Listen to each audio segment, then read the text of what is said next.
ہمارے لیے فجر کے وقت اٹھنا بہت مشکل ہوتا ہے، لیکن فجر کے وقت اٹھنا اور فجر کی نماز ادا کرنا، فجر کے وقت اللہ سبحانہ وتعالیٰ کا ذکر کرنا اور خاص طور پر قرآن مجید کی تلاوت کرنا نہایت پسندیدہ ہے، کیونکہ اس وقت کی نماز میں فرشتے حاضر ہوتے ہیں۔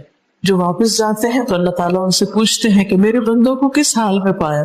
تو وہ کہتے ہیں جب ہم ان کے پاس گئے تو وہ نماز پڑھ رہے تھے، یہ عصر کے وقت آتے، اور جب ہم ان سے جدا ہوئے تو بھی وہ نماز ادا کر رہے تھے۔ تو ایسے لوگوں کی جو ان نمازوں کی پابندی کرتے ہیں ان کے حق میں فرشتے بھی گواہی دیتے ہیں اللہ سبحانہ وتعالیٰ کے پاس، حالانکہ اللہ تعالیٰ ان کو خود بھی خوب جانتے ہوتے ہیں۔ اللہ سبحانہ وتعالیٰ اس وقت کی قسم کھاتے ہیں، والفجر، فجر کی قسم۔ اللہ سبحانہ وتعالیٰ جب کسی چیز کی قسم کھاتے ہیں تو اس سے مراد اسے گواہ بنانا ہوتا ہے، اسے بطور نشانی پیش کرنا ہوتا ہے کہ تم اس میں غور و فکر کرو اور اس سے سبق لو۔ تو فجر اللہ تعالیٰ کی قدرت کی نشانیوں میں سے ایک بہت بڑی نشانی ہے کہ کس طرح رات کا سیاہ اندھیرا آہستہ آہستہ صبح کی روشنی میں بدلنا شروع ہو جاتا ہے، جس وقت ساری مخلوق اٹھ کر اللہ تعالیٰ کا ذکر کرتی ہے، اللہ کو یاد کرتی ہے۔ ہمیں بھی سوچنا چاہیے کہ اس وقت ہم کیا کرتے ہیں۔ کیا ہم بھی فجر کے طلوع ہوتے ہی اٹھ جاتے ہیں؟ سورج نکل آیا، پرندے اٹھ گئے، سارے حیوانات اٹھ گئے، اور آپ نے دیکھا ہوگا کہ اس وقت سارے کے سارے تسبیح کر رہے ہوتے ہیں۔ اگر آپ کے گھر میں کوئی درخت ہے یا کوئی باغ ہے تو آپ دیکھیں گے کہ اس وقت سارے پرندے اپنی اپنی بولی بول رہے ہوتے ہیں، اور بہت ہی سہانا وقت ہوتا ہے، بہت ہی خوبصورت، کہ ہر طرف سے اللہ کی یاد کی آوازیں آ رہی ہوتی۔ اسی طرح مسجد سے اذان کی آوازیں آتی ہیں، پھر کہیں نماز پڑھانے کی آوازیں آتی ہیں، گھروں کے اندر جو گھر آباد ہوتے ہیں ان سے قرآن کی تلاوت کی آوازیں آتی ہیں، اور ہر طرف ایک چہل پہل ہوتی ہے، ایک خوشی کا سما ہوتا ہے۔ لوگ جو اس وقت اٹھتے ہیں وہ مشاہدہ کرتے ہیں کہ اس وقت اٹھنا روح کو سیراب کر دیتا ہے، دل کے اندر ایک خوشی پیدا کر دیتا ہے، انسان کے اندر ایک چستی ہوتی، ایک نشاط ہوتی ہے، ایک زندگی ہوتی ہے، ایک ہوپ ہوتی ہے۔ اور اس وقت کا اٹھنا انسان کے لیے بہت سی پریشانیوں، غموں اور دکھوں سے نجات کا ذریعہ بھی بنتا ہے، کیونکہ جب انسان اندھیرے کو روشنی میں بدلتے ہوئے دیکھتا ہے تو انسان کو یہ سبق ملتا ہے کہ تمہاری زندگی کے غم، دکھ، پریشانیاں اور ان کے اندھیرے بھی جلد چھٹ جائیں گے۔ کوئی بھی وقت ایک سا نہیں رہتا، خواہ رات کتنی ہی تاریک کیوں نہ ہو، وہ روشنی میں بدل جاتی ہے، صبح ضرور ہوتی ہے۔ اس لیے ہر صبح انسان کو ایک نئے دن کی اور ایک نئی زندگی کی بشارت دیتی ہے۔ تو جو شخص اس وقت اٹھتا ہے اسے چاہیے کہ اس وقت کو اللہ کی یاد میں گزارے، اور اس وقت وہی اٹھتا ہے جو اللہ کو یاد کرنا چاہتا ہے، کیونکہ اس وقت انسان دنیا کے کام کاج ابھی نہیں کرتا، کوئی جاب اس وقت شروع نہیں ہوتی، کوئی بزنس اس وقت شروع نہیں ہوتا، گھر کے کام کاج بھی اس وقت نہیں ہوتے، تو ہم کس لیے اٹھتے ہیں؟ کیوں اٹھتے ہیں؟ صرف اللہ کو یاد کرنے کے لیے۔ تو خوش قسمت ہے وہ جو اس وقت میں اپنے رب کو یاد کرے، اور اس وقت شکر بھی ادا کرنا چاہیے۔ کیوں؟ اس لیے کہ اگر رات ہی رہے اور دن میں نہ بدلے، صبح کی روشنی نہ آئے، تمہارے لیے کس قدر پریشانی کی بات ہو۔ تو اللہ سبحانہ وتعالیٰ اس وقت اپنی قدرت کی نشانی دکھاتا ہے۔ تو 3 اہم کام ہوتے ہیں کرنے کے، فجر طلوع ہونے سے لے کر سورج طلوع ہونے تک، اس سے پہلے، اور وہ کیا ہے؟ سب سے پہلے نماز۔ نبی صلی اللہ علیہ وسلم فجر کی نماز اندھیرے میں پڑھتے تھے، نماز کے بعد صبح کے اذکار، کیونکہ اللہ سبحانہ وتعالیٰ کا ذکر سبحوہ بکرۃ و عشیہ، بکرہ کا مطلب ہے یعنی سورج نکلنے سے پہلے تک کا وقت۔ تو جتنی ہی حفاظت کی دعائیں ہیں، صبح شام کے اذکار ہیں، جن کی وجہ سے انسان بہت تکلیفوں، دکھوں اور پریشانیوں سے بچتا ہے، ان کے پڑھنے کا وقت بھی سورج طلوع ہونے سے پہلے تک کا وقت ہے۔ جب سورج طلوع ہو جاتا ہے تو وہ پھر صرف ذکر رہ جاتے ہیں، پھر وہ حفاظت کے لیے نہیں ہوتے۔ اس لیے نماز کے فوراً بعد اذکار، اور اذکار کے فوراً بعد قرآن کی تلاوت یا تسبیحات، کیونکہ انسان جب صبح اللہ سبحانہ تعالیٰ کا ذکر کرتا ہے، تسبیحات کرتا ہے، اللہ کو یاد کرتا ہے، تو اس وقت کا پڑھا ہوا اپنے اندر ایک عجیب تاثیر رکھتا ہے، کیونکہ وہ یکسوئی کا وقت ہوتا ہے۔ دنیا کی زندگی کے کام کاج شروع نہیں ہوتے تو کوئی ہنگامہ شور ادھر ادھر کی باتیں نہیں ہوتی، انسان یکسوئی کے ساتھ اللہ کا ذکر کرتا ہے، اور اگر قرآن کی تلاوت کرتا ہے جو کہ کرنی چاہیے تو ان قرآن الفجر کان مشہودا، بے شک فجر کے قرآن میں حاضری ہوتی ہے، فرشتوں کی حاضری ہوتی ہے، اور اللہ کا ذکر جہاں ہو، جس گھر میں وہاں فرشتے حاضر ہوں وہاں کیسی کیسی رحمتیں اور برکتیں نازل ہوگی۔ لیکن اس کے برعکس اگر انسان اس وقت سوتا ہی چلا جاتا ہے تو یہ سونا ایک نحوست کا سونا ہوتا ہے، اور اس کی وجہ سے انسان کئی بیماریوں کا بھی شکار ہوتا ہے، کیونکہ انسان اپنی فطرت کے خلاف جا رہا ہوتا ہے، اور لیکن جب انسان اٹھتا ہے تو پھر فطرت کی ہم نوائی کرتا ہے۔ اس کے بعد اللہ سبحانہ وتعالیٰ قسم کھاتے ہیں وَلَيَالٍ عَشْرٍ، اور 10 راتوں کی، 10 راتوں کی قسم۔ یہ کون سی 10 راتیں ہیں جن کی قسم اللہ سبحانہ وتعالیٰ کھا رہے ہیں؟ یہ 10 راتیں، ان کے بارے میں مفسرین کے مختلف اقوال ہیں۔ سب سے پہلی بات یہ کہ یہ رمضان کے آخری عشرے کی 10 راتیں ہیں۔ ان 10 راتوں میں سے ایک رات لیلۃ القدر ہوتی، وہ لیلۃ القدر 1000 مہینوں سے زیادہ بہتر، یعنی تقریباً 83 years and 4 months کی عبادت کے برابر ہے۔ اس ایک رات کی عبادت کوئی معمولی چیز نہیں ہے۔ اگر کسی کو وہ رات نصیب ہو جاتی ہے تو گویا وہ اپنی ساری زندگی عبادت میں گزار کر گیا اس دنیا سے۔ پھر اسی طرح آخری عشرے میں نبی صلی اللہ علیہ وسلم اعتکاف کیا کرتے تھے، عبادت کیا کرتے تھے۔ پاک راتوں میں خاص طور پر عبادت کا حکم ہے، قیام اور دعائیں، اور خاص طور پر اللہ سبحانہ وتعالیٰ کی طرف رغبت۔ سارے سال کی راتوں میں سے یہ 10 راتیں بہت ہی قیمتی ہیں، جس میں نبی صلی اللہ علیہ وسلم خود بھی جاگتے اور اپنے اہل و عیال کو بھی جگاتے۔ دوسری رائے اس میں یہ ہے کہ اس سے مراد ذی الحج کے پہلے 10 دن ہیں۔ آج کل ذی القعدہ ہے اور جلد ہی انشاءاللہ ذی الحجہ آنے والا ہے۔ اسی مناسبت سے آج اس سورت کا اور اس بات کا ذکر کیا جا رہا ہے کہ اللہ سبحانہ وتعالیٰ نے ان راتوں کی جو قسم کھائی ہے یہ تو معمولی قسم نہیں ہے، یہ دن معمولی دن نہیں ہے، یہ دن سال کے دنوں میں سے سب سے زیادہ بابرکت دن ہے۔ ابن عباس کہتے ہیں کہ قرآن مجید کی یہ آیت وَيَذْكُرُ اسْمَ اللَّهِ فِي أَيَّامٍ مَعْلُومَاتٍ، اور معلوم دنوں میں اللہ تعالیٰ کا نام یاد کریں، ان معلوم دنوں سے مراد عشرہ ذی الحجہ کے 10 دن ہیں، اور والفجر ولیال عشر سے مراد بھی ذی الحج کے پہلے 10 دن ہیں۔ حدیث سے پتہ چلتا ہے کہ ان 10 دنوں میں کیے ہوئے اعمال، خاص طور پر اللہ کا ذکر، تلاوت، تسبیح اور باقی نیک کام کرنا، باقی سارے سال کے دنوں میں سے زیادہ افضل ہے۔ رسول اللہ صلی اللہ علیہ وسلم نے فرمایا کسی بھی دن کیا ہوا عمل اللہ تعالیٰ کو ان 10 دنوں میں کیے ہوئے عمل سے زیادہ محبوب نہیں۔ صحابہ نے پوچھا یعنی کسی بھی اور دن میں جو عمل انسان کرتا ہے وہ ان دنوں سے بہتر نہیں ہو سکتا؟ گویا سب سے زیادہ افضل عمل وہ ہے جو ان 10 دنوں میں کیا جاتا ہے۔ اگرچہ رمضان بھی افضل ہے لیکن رمضان کی راتیں زیادہ بابرکت ہیں بنسبت دن کے، اور عشرہ ذی الحجہ کے دن راتوں کی نسبت زیادہ قدر و قیمت والے ہیں، فضیلت والے ہیں۔ صحابہ نے پوچھا اللہ کے رسول صلی اللہ علیہ وسلم کیا جہاد فی سبیل اللہ بھی؟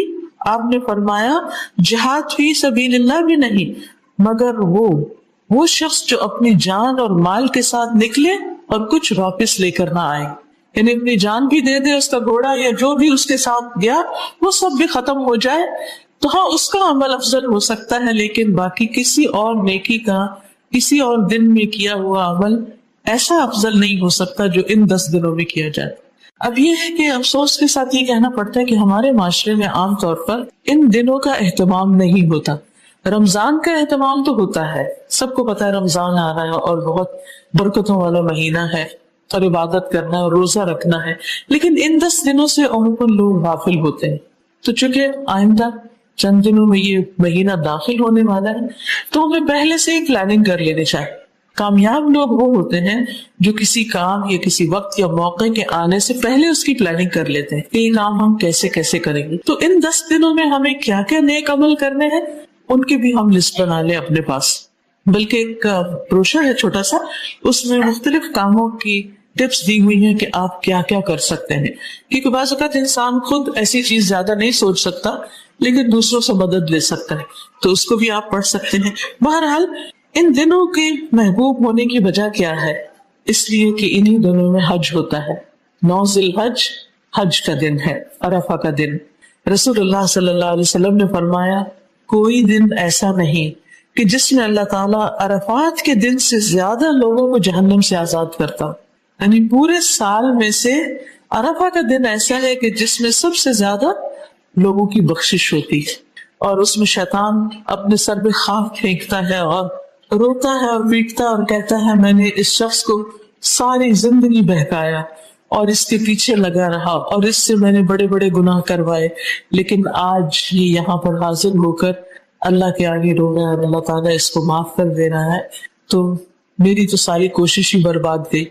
اس لیے جو لوگ حج پہ جا رہے ہیں واقعی خوش قسمت ہے کہ ان کو عرفہ کے میدان میں ہی عرفہ کا دن ملے گا.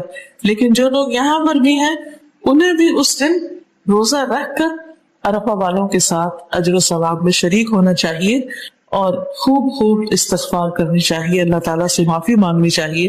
جب عرفہ کا دن ہوتا ہے تو میرے دل میں ہمیشہ یہ آتا ہے، میں کہتی ہوں اللہ تعالیٰ عرفہ میں کھڑے ہونے والے بھی آپ کے بندے ہیں اور ہم یہاں جو بیٹھے ہیں ہم بھی آپ کے بندے ہیں اور ہم بھی آپ کی نظروں سے اوجھل نہیں ہیں، اور اگر وہ وہاں پہنچے ہیں تو ہمارا بھی دل چاہتا ہے کہ ہم وہاں پہنچ کر معافی مانگے، لیکن اگر ہمارے وسائل اجازت نہیں دیتے یا حالات موافق نہیں تو ہم جہاں بھی تجھ سے بخشش مانگ رہے ہیں تو ہمیں بخش دے. تو اس دن خاص طور پر اپنی بخشش کی دعا آپ کر سکتے ہیں اور باقی بھی جو آپ کر سکیں.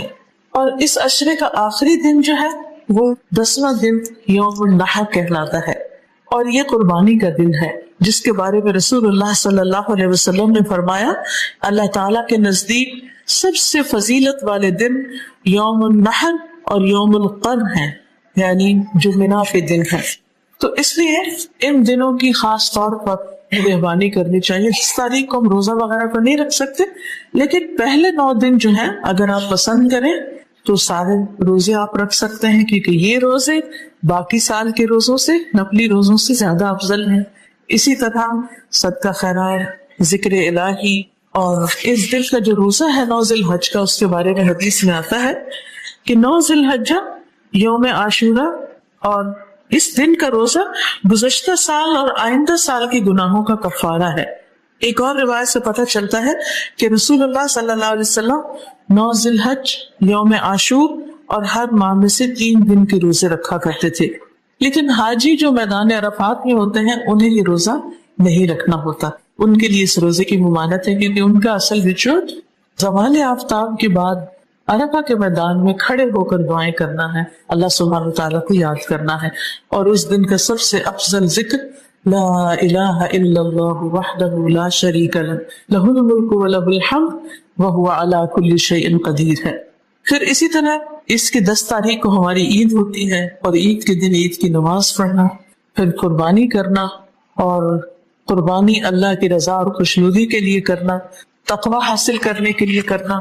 تو یہ انسان کے لیے اجر و ثواب کمانے کے بہترین دن ہے.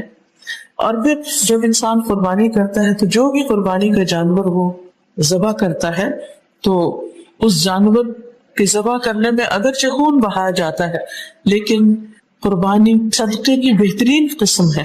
نبی صلی اللہ علیہ وسلم نے جب مکہ فتح کیا تو اس کے بعد مسلمانوں کے لیے فتوحات کا دروازہ کھل گیا، طرح طرح کے وفود آنے لگے آپ کی خدمت میں، اور فوج در فوج اسلام میں داخل ہونے لگے. تو اللہ سبحانہ وتعالیٰ نے یہ سورۃ نازل کی اذا جاء نصر اللہ والفتح ورأیت الناس يدخلون فی دین اللہ افواجا فسبح بحمد ربک واستغفرہ انہ کان توابا. اور اس میں آپ کو تسبیح اور توبہ استغفار کا حکم دیا گیا.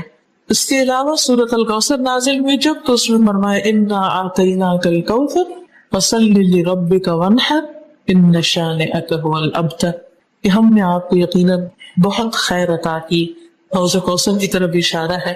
بس آپ اپنے رب کے لیے نماز پڑھیے اور قربانی کیجیے. اس آیت سے مفسرین نے یہ معنی بھی دیا ہے کہ عید الاضحیٰ کے دن پہلے نماز پڑھی جائے اور اس کے بعد قربانی کی جائے، جبکہ چھوٹی عید میں پہلے انسان کچھ کھاتا پیتا ہے اور پھر اس کے بعد یہ کہ جا کر نماز پڑھتا ہے اور اللہ سبحانہ تعالیٰ کے لیے عید کا فطرانہ جو ہے وہ پہلے ادا کرتا ہے، صدقہ پہلے کرتا ہے اور بعد میں نماز پڑھتا ہے۔ عید الاضحیٰ میں پہلے نماز اور بعد میں صدقہ یعنی قربانی کا۔ ان شانئک هو الابتر، بے شک تمہارا دشمن ہی جڑ کٹا ہے۔ اس سے کیا بات پتہ چلتی ہے کہ جو شخص نماز پڑھتا ہے اور قربانی کرتا ہے، اللہ سبحانہ تعالیٰ اس کو تنہا نہیں چھوڑتا اور اسے اس کے دشمنوں کے حوالے نہیں کرتا۔ کہیں بھی انسان کو اگر یہ خطرہ ہو کہ لوگ اس کے باتیں بنائیں گے، لوگ معلوم نہیں اس کے ساتھ کیا سلوک کریں یا کوئی نقصان پہنچائیں، بعض اوقات انسانوں کے دشمن بن جاتے، بعض غلط فہمیوں کی بنا پر، بعض ایسے ہی، تو اس صورت میں بھی انسان کو کیا کرنا چاہیے؟ نماز اور قربانی سے مدد دینی چاہیے، کیونکہ قربانی کا صدقہ ایسا ہے کہ جس میں غریب لوگوں کو، بھوکے لوگوں کو کھانے کی چیز مل جاتی۔ بعض اوقات انسان ویسے روپے پیسے کا بھی صدقہ کرتا ہے، لیکن اس صدقے میں یہ ہوتا ہے کہ لوگ اس پیسے تو کچھ بھی لے لیتے ہیں، بعض اوقات اپنی صحت کا خیال نہیں رکھتے۔ لیکن قربانی جو ہے اس میں جب اللہ کی خاطر اللہ کا نام لے کر خون بہایا جاتا ہے اور غریبوں کو کھلایا جاتا ہے تو وہ اللہ سبحانہ تعالیٰ کے نزدیک بہت پسندیدہ ہے۔ کسی نے نبی صلی اللہ علیہ وسلم سے سوال کیا تھا کہ سب سے بہترین حج کیا ہے، کیسا ہے، کون سا ہے؟ تو آپ نے فرمایا تھا جس میں العج والثج ہو، یعنی عج کا مطلب یہ ہے کہ خوب بلند آواز سے تلبیہ پڑھا جائے، اور ثج کا مطلب ہے بہت سی قربانی کی جائے، خون بہایا جائے۔ تو جب انسان حج کے لیے جاتا ہے تو صرف ایک قربانی پہ اکتفا نہیں کرنا چاہیے۔ نبی صلی اللہ علیہ وسلم نے کتنی قربانیاں کی جب حج کیا؟ 100 اونٹ قربان کیے تھے، 100 اونٹ۔ اس میں سے 63 جو تھے وہ آپ نے اپنے ہاتھ سے قربان کیے تھے، اور باقی حضرت علی رضی اللہ تعالیٰ عنہ کو حکم دیا تھا کہ وہ ان کو قربان کر دیں۔ تو اس سے بھی یہ پتہ چلتا ہے کہ قربانی کرنا ایک بہترین عبادت ہے، یہ عبادت کی ایک قسم ہے، اور خاص طور پر اللہ کے نام پر اللہ کے دیے ہوئے جانوروں کو ذبح کرنا۔ وَلَيَالٍ عَشْرٍ، تو ان 10 راتوں میں انسان یا 10 دنوں میں انسان خوب اللہ تعالیٰ کی عبادت کرے۔ وَالشَّفْعِ وَالْوَتْرِ، اور شفع اور وتر، ایون اینڈ آڈ، ان کی بھی قسم کھائے۔ اب دیکھیے کہ شفع کہتے ہیں جیسے ایون نمبر ہوتا ہے 2 4 6 8، اور وتر ہوتا ہے طاق عدد جیسے آڈ نمبر ہوتا ہے۔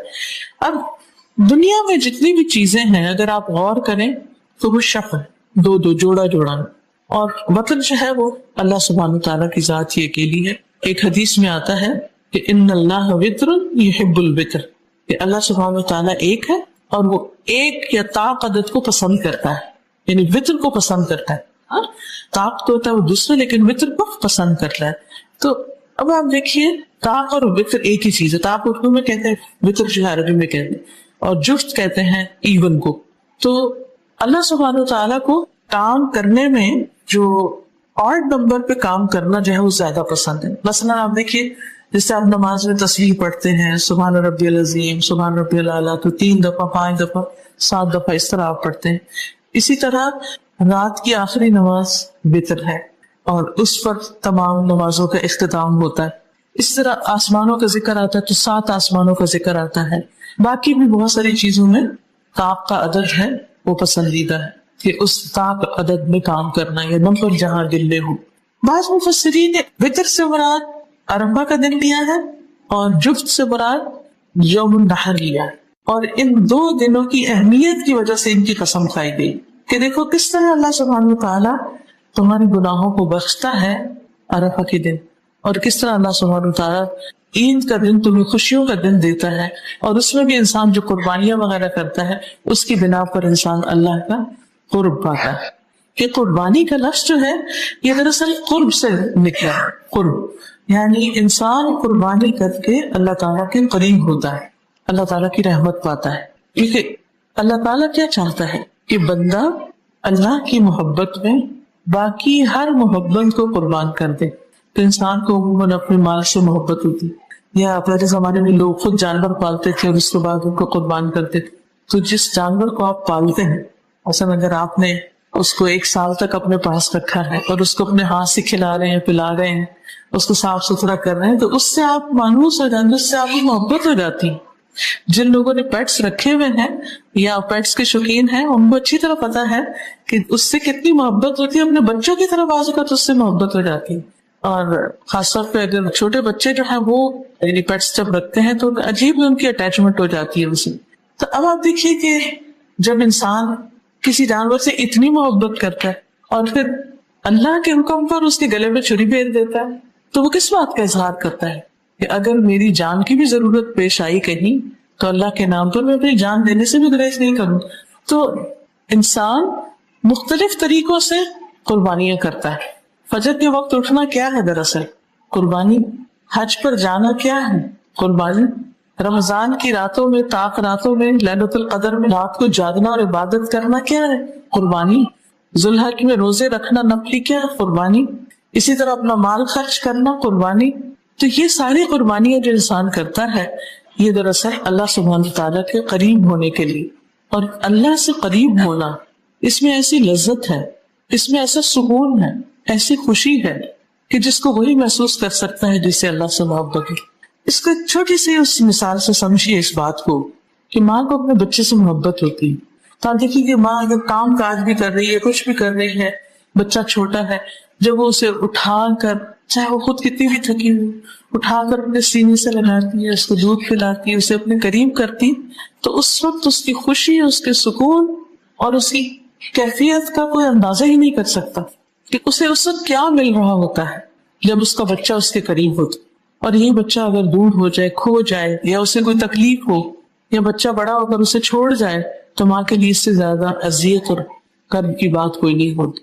تو انسان ہمیشہ جن چیزوں سے محبت کرتا ہے اس کا دل چاہتا ہے کہ وہ اس کی آنکھوں کے سامنے رہے, اس کے قریب رہے, اس کا ذکر ہوتا رہے, اس کو خوش کیا جاتا رہے. تو جو شخص اللہ سبحانہ تعالیٰ سے محبت کرتا ہے پھر یہ کیسے ہو سکتا ہے کہ وہ اس کا قرب پانے کی تمنا نہ رکھے, اس کا محبوب بننے کی تمنا نہ رکھے. تو یہ قربانیاں جو ہیں اللہ سبحانہ تعالیٰ نے ہم پر جو مقرر کی ہیں, اور آگے ذوالحج کے مہینے میں قربانی کے دن آئیں گے, تو ان کو صرف ایک ریچول سمجھ کے ادا نہ کیجیے. نیت کیا ہونی چاہیے کہ میں اپنے مال کی, اپنی اس جانور کی قربانی کر رہا ہوں صرف اور صرف اللہ سبحانہ تعالیٰ کی خاطر, اللہ کا قرب پانے کے لیے, اللہ کی محبت کے لیے. اور جب انسان اللہ کی خاطر یہ کرتا ہے تو اللہ تعالیٰ بھی ضرور راضی ہوتا ہے. جیسے سورۃ اللیل میں آتا ہے کہ إِلَّا ابْتِغَاءَ وَجْهِ رَبِّهِ الْأَعْلَىٰ وَلَسَوْفَ يَرْضَىٰ, مگر اپنے رب کا چہرہ چاہنے کے لیے تو رب بھی اس سے ضرور راضی ہوگا. وَلَسَوْفَ يَرْضَىٰ. اس میں آپ دیکھیے کہ جب ایک انسان صرف اور صرف اللہ کی خاطر ایک کام کرتا ہے تو اللہ تعالیٰ بھی اس سے راضی ہو جاتا ہے. لیکن جب وہی کام انسان بندوں کو دکھانے کے لیے کرتا ہے تو اس سے کوئی خیر نہیں ہوتی, بلکہ وہ چیز انسان کے خلاف قیامت کے دن الٹا حجت بنے گی. تو بہرحال جب اور طاق کی قسم کھائی گئی, وَاللَّيْلِ إِذَا يَسْرِ, اور رات کی قسم جب وہ چل پڑے. یعنی یسر کا مطلب ہوتا ہے رات کے وقت چلنا, یعنی گویا سورج غروب ہونے کے ساتھ رات کی آمد ہوتی. ہم سو بھی جاتے ہیں, رات چلتی رہتی ہے, اور چلتے چلتے جب ہمارے اٹھنے کا وقت ہوتا ہے تو رات رخصت ہو جاتی. وَالصُّبْحِ إِذَا تَنَفَّسَ, صبح اپنا سانس لے لیتی, رات جا چکی ہوتی. پھر انسان کو دن ملتا ہے, پھر رات آ جاتی ہے, پھر دن آتا ہے. یہ اللہ کی نشانیوں میں سے بہت بڑی نشانی.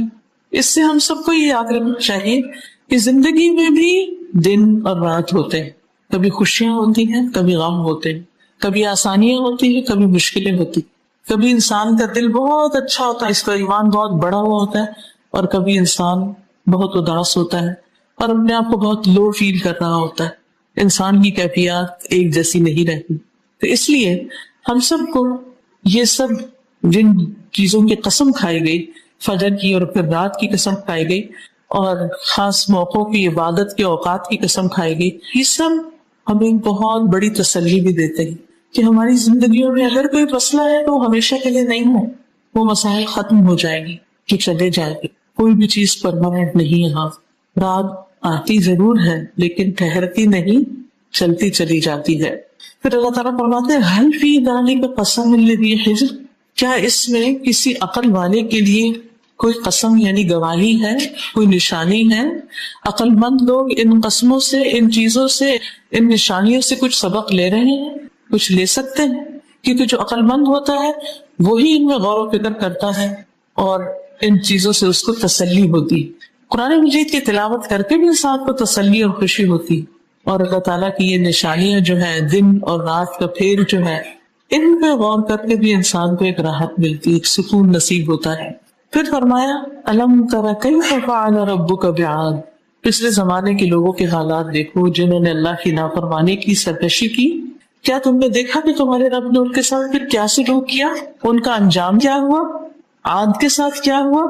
ارم ذات العماد، ارم نام کے لوگ جو ستونوں والے تھے، ارم ان کے جد امجد کا نام تھا، اور یہ بھی کہا جاتا ہے کہ ایسے مضبوط گھر بنا رکھے تھے کہ ہوا ہمیں کوئی نقصان نہیں دے سکتی، کہ ان سے پہلی قوم ہوا سے تباہ ہوئی تھی تو یہ انہوں نے اپنے لیے بہت زبردست بندوبست کر رکھا۔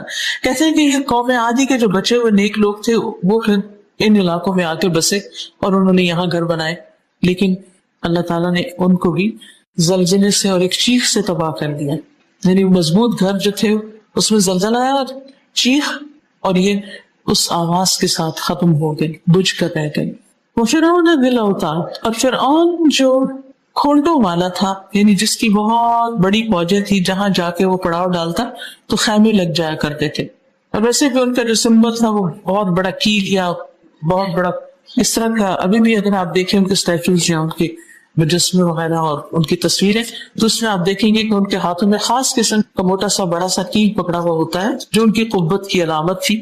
فرمایا کہ دیکھو کہ ان کے ساتھ کیا ہوا، اللہ سبحانہ تعالیٰ نے ان کو پانی میں ڈبو دیا، کیونکہ فرعون نے کہا تھا نا کہ یہ مصر کے نہریں، یہ دریا میرے ہیں، میں تمہارا رب اعلیٰ ہوں، تو اس نے ان دریاؤں کو اپنا بتایا، وہی اس کو لے ڈوبی، یعنی اسی پانی میں جا پڑا۔ الذین طغوا فی البلاد، ان سب نے مل کر اپنی اپنی قوم میں کیا کیا، ملکوں میں سرکشی کر ڈالی اور بہت زیادہ کر گئی۔ طغوا طغیانی سے ہے، یعنی حد سے بڑھ گئے، اپنے شر میں بہت آگے نکل گئے، اللہ کی نافرمانی میں بہت دور تک چلے گئے۔ فاکثروا فیہا الفساد، انہوں نے اس پہ کثرت سے فساد کیا۔ فساد دو طرح کا ہوتا ہے، ایک ذہنی فساد ہوتا ہے اور ایک عملی فساد ہوتا ہے۔ ذہنی فساد کیا ہوتا ہے کہ ذہنوں کو اتنا بگاڑ دیا جائے، اتنا خراب کر دیا جائے کہ وہ کوئی صحیح بات قبول ہی نہ کرے، اللہ کی بات میں، دین کی بات میں ان کا کوئی انٹرسٹ ہی نہ رہے، اس سے ایک طرح سے دوری اور نفرت۔ فاکثروا فیہا الفساد، انہوں نے اپنی قوموں کے اندر ایسی سچویشن پیدا کر دی تھی، ان کے لیڈرز نے اس طرح قوم کو گمراہ کیا تھا کہ لوگ پیغمبر کی بات نہیں مانتے تھے۔ فاکثروا فیہا الفساد فصب علیہم ربک صوت عذاب، تو تیرے رب نے ان پر عذاب کا کوڑا برسا دیا۔ دیکھیے کہ یہ جو فساد ہے، چاہے وہ ذہنی فساد ہو یا پھر وہ ملکوں میں فساد ہو، چوری، لوٹ مار، دوسروں کے حقوق غصب کرنا، دوسروں پر ظلم کرنا، یہ تمام چیزیں ہوں، یہ انسانوں کی ترقی اور سروائیول کے راستے میں بہت بڑی رکاوٹ ہوتے ہیں۔ تو اس بنا پر اللہ سبحانہ تعالیٰ نے پھر ان قوموں کو سرے سے ختم کر دیا، اور اس میں سے صرف وہ لوگ بچے جو اللہ تعالیٰ کی اطاعت کرنے والے تھے۔ ان ربک لبالمرصاد، بے شک تیرا رب گھات میں ہے، یعنی دیکھ رہا ہے کون کیا کر رہا ہے۔ آج بھی آپ دیکھیں کہ دنیا کے مختلف علاقوں میں لوگوں نے خوب فساد برپا کر رکھا ہے، لیکن اللہ تعالیٰ نے ہر ایک کا ایک وقت مقرر کیا ہو، جب وہ وقت آ جاتا ہے تو پھر اللہ تعالیٰ کسی کو بھی نہیں چھوڑتا۔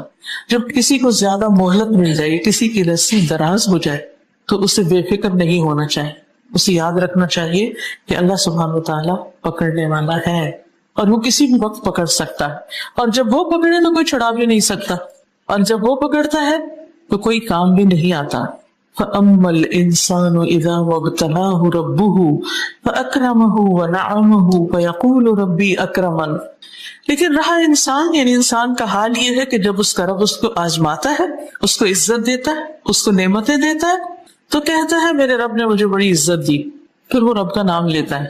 جب اس کے پاس اس کی مرضی کی تمام چیزیں ہوتی ہیں، یعنی خوشحالی میں وہ خوش ہو جاتا ہے اور اللہ کا نام بھی لے لیتا ہے، لیکن اگر ذرا بھی حالات تبدیل ہو جائے، رزق میں تنگی ہو جائے، کوئی پریشانی آ جائے تو وہ اللہ تعالیٰ سے بھی ناراض ہو جاتا ہے اور اللہ تعالیٰ کو بلیم کرنے لگتا ہے۔ وَأَمَّا إِذَا مَبْتَلَاهُ فَقَدَرَ عَلَيْهِ رِزْقَهُ فَيَقُولُ رَبِّي أَهَانَنِ، اور جب اس طرح اس کو آزماتا ہے اور اس پر اس کا رزق تنگ کر دیتا ہے تو وہ کہتا ہے میرے رب نے میری بے عزتی کر دی, مجھے رسوا کر دیا, میرے ساتھ اچھا نہیں کیا, میرے ساتھ ایسا کیوں کیا, وائی می, میری اوپر یہ مشکل کیوں آئی.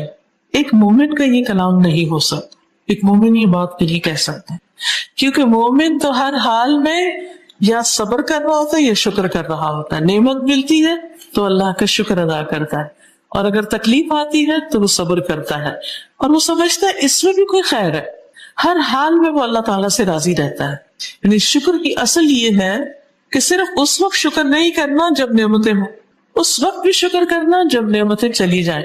جیسے ایوب علیہ السلام تھے, ان کی مثال قرآن مجید میں ہمیں ملتی کہ کس طرح ایوب علیہ السلام کے پاس دنیا کی ہر دولت, زمینیں تھی, جائیدادیں تھی, فصلیں اور کھیت ان کے جیسے کہتے ہیں نا سونا اگلتے تھے, مال بھی تھا, اولاد بھی تھی, جانور مویشی بھی تھے, یعنی دنیا کی ہر نعمت, اور اوپر سے نبوت بھی مل گئی. تو لوگ کہنے لگے کہ آپ کے لیے کیا مشکل ہے کہ آپ اللہ کی عبادت کریں اور لوگوں کو اللہ کی طرف بلائیں, آپ کے پاس تو سبھی کچھ ہے. تو اس پر اللہ سبحانہ وتعالیٰ نے ان کو آزما لیا, اور ان کے پاس جو کچھ تھا سب کچھ لے لیا, اور انہیں جسمانی بیماری میں بھی مبتلا کر دیا. اور یہ بیماری 1-2 دن کی نہیں تھی, 18 سال کی تھی. 18 سال تک وہ بیماری, اور اسکن ڈیزیز. ابھی کہ اگر ہمارے کوئی چھوٹا سا پمپل بن جائے, کوئی چیز, کوئی کٹ لگ جائے, کچھ تو ہائے ہائے کرتا, ہر ایک کو دکھا دیں, دیکھو کٹ لگ گیا, کٹ لگ گیا, ایک مصیبت آ جاتی ہے. لیکن آپ دیکھیے کہ ایوب علیہ السلام کس طرح 18 سال صبر کرتے ہیں, لیکن اس حال میں وہ عبادت نہیں چھوڑتے. وہ کہتے ہیں یار اب جب تو نے مجھے سب کچھ دیا تو میں اپنے نرم گرم بستر کو تیری خاطر چھوڑتا تھا اور عبادت کے لیے کھڑا ہو جاتا تھا رات کے وقت. لیکن اس وقت مجھے میرا مال اور اولاد بھی کچھ مصروف کر دیتے تھے. ظاہر انسان کے پاس کتنے بھی کام کرنے والے خود تو دیکھنا پڑتا ہے, لیکن اب جب کہ تو نے مجھ سے سب کچھ لے لیا تو میرے اور تیرے بیچ میں کوئی بھی نہیں رہا. اب مجھے تیری عبادت میں اور بھی زیادہ لذت آتی ہے. یعنی پہلے بیوی بچے اور یہ سب اور دنیا کے کام دھندے بہت کچھ تھا, اب تو کوئی بھی بیچ میں نہیں رہا. اب تو تیری عبادت میں اور بھی زیادہ مزہ آتا ہے. یہ ہوتا ہے بندہ مومن, یہ ہوتا ہے شکر, کہ جب ہو تو تب بھی انسان شکر کرے, اور جب نہ ہو تو بھی اس حال میں دیکھے کہ اس کا پلس پوائنٹ کیا ہے. کیونکہ کوئی بھی حال, خواہ وہ تکلیف کی حالت ہوتی ہے, خیر سے خالی نہیں ہوتی. کیونکہ اس حال میں عام طور پر ہم اور زیادہ اللہ کا ذکر کرتے ہیں, عبادت کرتے ہیں, دعائیں مانگتے ہیں, اللہ تعالیٰ کے قریب ہونے کی کوشش کرتے ہیں, اپنی غلطیوں کو یاد کرتے ہیں, اپنے ان کاموں کی طرف توجہ کرتے ہیں جو ہم نے بلائے بھی ہوتے ہیں, چھوڑے بھی ہوتے ہیں, اپنی ذمہ داریوں کی طرف توجہ کرتے ہیں. تب دیکھیے کہ تکلیف کا وقت تو گزر جاتا ہے, لیکن لکھا کیا جاتا ہے, بندے کا شکر یا پھر بندے کا واویلا کہ یہ کیا کرتا رہا ہے. اور اس میں ہم دیکھتے ہیں کہ کچھ بزرگوں کے حالات ہم پڑھتے ہیں تو اتنی حیرانی ہوتی ہے. ایک بزرگ کے بارے میں آتا ہے, امام ابو اسحاق کے بارے میں, کہ 20 سال تک وہ صرف ایک آنکھ سے دیکھتے, لیکن انہوں نے کبھی کسی سے ذکر نہیں کیا کہ میں صرف ایک آنکھ سے دیکھتا ہوں. کسی کو بتایا ہی نہیں, کبھی نہیں بتایا, اور لوگ سمجھتے تھے کہ شاید وہ دونوں آنکھوں سے دیکھتے. اسی طرح وہ کہتے ہیں کہ جب مجھے کوئی تکلیف ہوتی ہے, کوئی بیماری ہوتی ہے, نہ میں اپنی ماں سے ذکر کرتا ہوں, نہ اپنی بہن سے, نہ بیٹی سے, نہ بیوی سے, کسی سے بھی نہیں کرتا.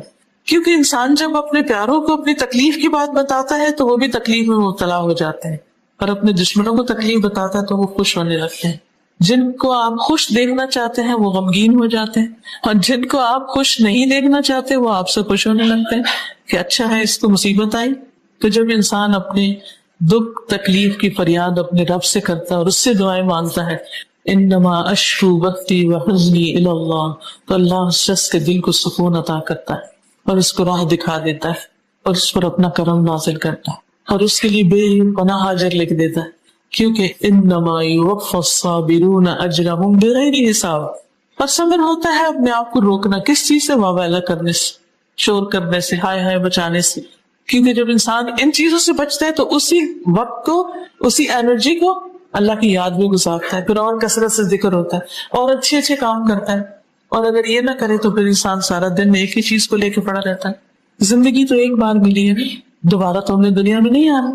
آج ہی میرے بھائی نے مجھے اپنا نسب نامہ بھیجا تو میں اس کو 2-3 دفعہ پڑھا سارے کو, مرا پیٹی کر کے میں ایک ایک کو پڑھ رہی تھی. اچھا یہ بھی ہمارے اس میں سے یہ بھی فون ہو گئے, یہ بھی فون ہو گئے, یہ بھی فون ہو گئے, یہ بھی فون ہو گئے. انہیں تو ہمارے بارے میں کچھ پتا نہیں, ہم اٹھ کے نام پڑھ رہے ہیں کہ یہ اور یہ اور یہ لوگ ہمارے آبا و اجداد میں سے. ان میں سے کون اپنی قبروں میں خوش ہیں اور کون نہیں، اللہ تعالیٰ سب کی بخشش فرمائے. لیکن اتنی حیرت ہو رہی تھی کہ اتنی فیملی لائن لوگوں کے، اس میں سے ہم یہاں کھڑے اور پھر ہمارے بعد پتہ کتنے ہیں. یہی حال ہے اور ہم سب کا یہی حال ہے. ہم سب آدم کی اولاد ہیں اور آدم سے لے کے ہم تک پیچھے پتہ نہیں کتنی نسلیں گزری جن کی ہم اولاد آگے اولاد ہے. اور ہمارا وقت بھی ایک دن ختم ہو جائے گا اور پھر ہماری جگہ کچھ اور لوگ ہوں گے اور پھر ان کی جگہ کچھ اور لوگ ہوں گے. دنیا کا حال تو یہی ہے. تھوڑا سا وقت ہمیں ملا ہے کچھ کرنے کے لیے، بس کر جائے. اور یہ صرف اس وقت ہو سکتا ہے جب ہم اپنے آپ کو فضول فالتو اور ایکسٹرا چیزوں سے بچائیں. کیونکہ اگر ہم واویلا کرنے میں اور دن بھر اپنے غموں کی اور دکھوں کی داستان ہی سنانے میں لگے رہے تو کسی سے کوئی اچھی بات کب کریں گے؟ اللہ کا ذکر ہی کب کریں گے؟ اللہ کو یاد کب کریں گے؟ اللہ سے دعا کب مانگیں گے؟ وہ جو ہم اپنی باتیں کہتے ہیں نا کہ اس کے دل میں نکالنے دو، بولنے دو اس کو بولنے دو وہ بول بول کے کہاں وہ پھر تھوڑے دن پھر دوبارہ بھر جاتا، پھر دوبارہ بولنے لگ گئے. یہی اگر وہ اس وقت اللہ کا ذکر کرے، اللہ کو یاد کرے، اللہ سے مدد مانگے تو آپ دیکھیں گے کہ آہستہ آہستہ وہ زخم بھی منتقل ہو جائیں گے اور ایک راحت اور سکون بھر جائے گا دل میں. لیکن بہت سے لوگ اس گر کو نہیں جانتے. تو صبر ہوتا ہی کیا ہے؟ اپنے آپ کو روک لینا. کس سے؟ فالتو باتوں سے، فضول باتوں سے، خواہ کی باتوں سے، اپنی کہانیاں سنانے سے لوگوں کو. اب دیکھیے لوگ سن کے زیادہ سے زیادہ کیا کریں گے؟ کچھ کر تو سکتے نہیں آپ کے لیے. ہاں یہ ہے کہ کوئی دعا کرتے ہیں آپ کے لیے اور آپ ویسے بھی کہہ سکتے ہیں. تو اس میں ہم سب کو اس بارے میں بہت کیئرفل ہونے کی ضرورت ہے اور اپنے دن بھر کا جائزہ محاسبہ رکھنے کی ضرورت ہے کہ ہم سارا دن کن کاموں میں، ہماری گفتگو کے عام ٹاپکس اور موضوعات کیا ہوتے ہیں، کیا واقعی وہ بہت ضروری ہوتے ہیں. اور کتنی دفعہ ہوتا ہے نا کہ آپ کسی کو ایک بات کہہ رہے ہوتے وہ کچھ اور سمجھ رہے ہوتے وہ کوئی اور جواب دیتا ہے، آپ کہتے نہیں میرے یہ مطلب نہیں نا، پھر صفائیاں پیش کرنے لگتے ہیں اور پھر وہ مزید کچھ اور اس سے بنا لیتا ہے اور کیا اس قدر بدمزگی ہو جاتی ہے. وہیں سے بعضوں کو جھگڑے شروع ہو جاتے ہیں. آج ہی کسی خاتون نے ذکر کیا کہ وہ کچھ دن کے لیے اپنے بہن بھائیوں سے ملنے کے لیے اور اتنی مس انڈرسٹینڈنگ ہے کہ کوئی سیدھے وہ باتیں نہیں کرنا چاہتا. تو کس قدر افسوس اور دکھ کی بات ہے کہ محبت کے رشتے اور محبت اتنے ہزاروں میل دور سے لوگ آتے ہیں ایک دوسرے سے ملنے کے لیے اور ایک دوسرے کے ساتھ وقت گزارنے کے لیے. خون کے رشتے ہم مل بیٹھنا چاہیے لیکن نہیں. میں نے کہا کہ وجہ کیا؟ ہم نے کہ ان کو بس کچھ شکایت ہے کہ آپ نے کچھ باتیں ایسی کی تھی جن کی وجہ سے ہمارا دل دکھا، بھی معاف کر دو. میں نے کہا آپ بھی معافی مانگ لیں اور وہ بھی معاف کر دیں تبھی کام چلے گا. یہ ان باتوں کو لے کے بیٹھنے سے تو کچھ حاصل ہے. لیکن پھر ہمیں یہ سوچنا چاہیے نا کہ وہ باتیں کرنے کی ضرورت ہی کیا تھی کہ جس کی وجہ سے اتنی بڑی بڑی غلط فہمیاں پیدا ہوں گی اور رشتے آپس میں خون کے رشتے جو وہ ایک دوسرے برزن ہیں، بجائے اس کے کہ ہم ایک دوسرے کے لیے خوشی کا باعث ہو، ایک دوسرے کے لیے محبت اور ایک دوسرے کے غم بانٹنے کا ذریعہ ہم ایک دوسرے کے لیے دکھ اور تکلیف کا باعث بن جائے. کہ ہمیں دیکھ کے کسی کو دکھ ہو، ہم سے بات کر کے کسی کو دکھ. ہماری کی زندگی پھر کیا کمایا ہم نے؟ کیونکہ الکلمۃ الطیبۃ صدقہ، اچھی بات بھی صدقہ ہے. تو ہم میں سے ہر ایک دیکھے کہ میری کس گفتگو سے خیر نکلتی ہے اور کون سی باتیں ایسی جس سے شر پھوٹتا ہے، تو ان باتوں کو ختم کر دے. اور اگر انسان ہونے کے ناطے کچھ ہوگی تو معافی مانگنے میں دیر نہ لگائے. تو یہ دو چیزیں جو ہیں انسان کے لیے بہت بڑی آزمائش ہیں کہ انسان کے پاس مال کا ہونا بھی آزمائش اور نہ ہونا بھی آزمائش. کیونکہ انسان کسی حال میں بھی راضی نہیں ہوتا. پھر اللہ تعالیٰ فرماتا ہے کلا بل لا تکرمون الیتیم، ہرگز نہیں، بلکہ تم یتیم کی عزت نہیں کرتے. ولا تحاضون علی طعام المسکین، اور مسکین کو کھانا کھلانے کی رغبت نہیں دیتے، ایک دوسرے کو آمادہ نہیں کرتے، ایک دوسرے کو توجہ نہیں دلاتے کہ یہ کام کرو. دیکھیے کہ قرآن مجید میں 30ویں پارے میں خاص طور پر یتیم کا بہت ذکر آتا ہے. عربوں کی سوسائٹی میں یتیم بہت میزریبل کنڈیشن میں، جس بچے کا باپ نہ ہوتا، نابالغ بچہ جس کا باپ نہ اس کو یتیم کہتے، تو اس کو کوئی پوچھنے والا نہیں ہوتا تھا. عموماً جو چچا وغیرہ ہوتے تھے وہ جائیداد پر قبضہ کر لیتے اور یہ یتیم بچے بھکاری بن جاتے، در در مارے مارے پھرتے اور ان کی حالت بہت ہی میزریبل ہوتی. تو اس پر اللہ سبحانہ وتعالیٰ نے بار بار توجہ دلائی اور پھر خاص طور پر مسکینوں کی طرف توجہ دلائی. ایک اور سورۃ الماعون میں بھی اللہ تعالیٰ فرماتے ہیں ارأیت الذی یکذب بالدین فذلک الذی یدع الیتیم ولا يحض على طعام المسكين فويل للمصلين الذين هم عن صلاتهم ساهون الذين هم يراءون ويمنعون الماعون. کیا دیکھا تم نے اس شخص کو جو جزا سزا کو جھٹلاتا ہے قیامت کے دن پر اس کا ایمان ہی نہیں. فذلک الذی، یہ وہی تو ہے یدع الیتیم، یتیم کو دھکے دیتا ہے. یعنی اگر وہ دروازہ کھولتا ہے اور یتیم مانگنے کے لیے دھکا دے کے باہر اس کو کرتا ہے، یعنی کہ میرے پاس کچھ نہیں تمہارے لیے. یا یہ کہ چھوٹی چھوٹی بات اگر گھر میں رکھے ہی ہیں یا ان کو پالنا ہی پڑ گیا تو چھوٹی چھوٹی باتوں پہ ان کو ڈانٹ ڈپٹ اور ان کے ساتھ برا سلوک. تو